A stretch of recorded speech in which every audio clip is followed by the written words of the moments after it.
What's up, my friends? In this video I want to show you the Turkish style preparing the media or the mussels.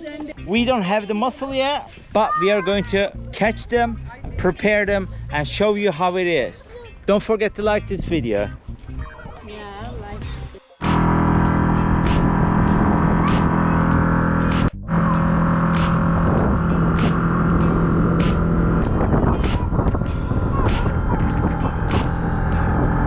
It's time to get some from here. I will go down and pick up. The kids are going to wait for me.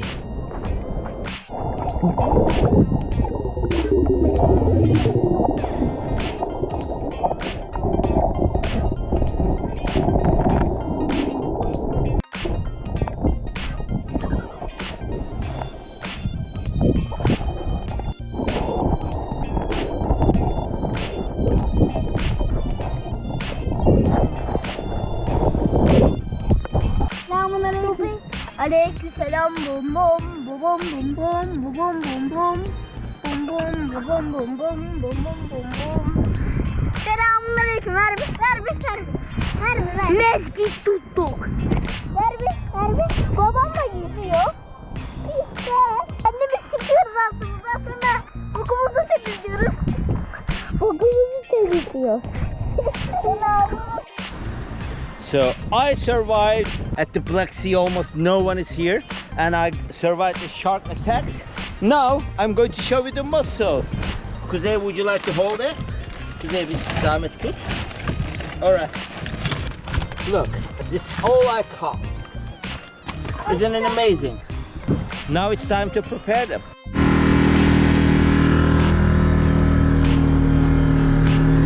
As you see, these are the mussels. The kids are playing and I start the fire.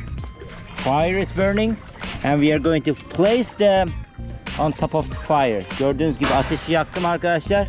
Ateşin üzerine hepsini tek tek yerleştiriyoruz.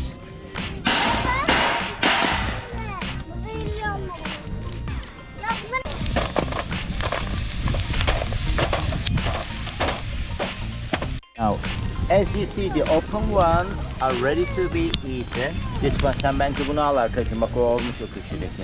And we are going to try them. We are ready to taste them because they're already done. You're taking it in this way. Holding it like this. Ben ne buldum? Separating. Yapıyorsunuz böyle. Parçalıyorsunuz. You're separating like this. Holding it like that. And time to taste them. Delicious. Allah olmayanları da ver. Amin.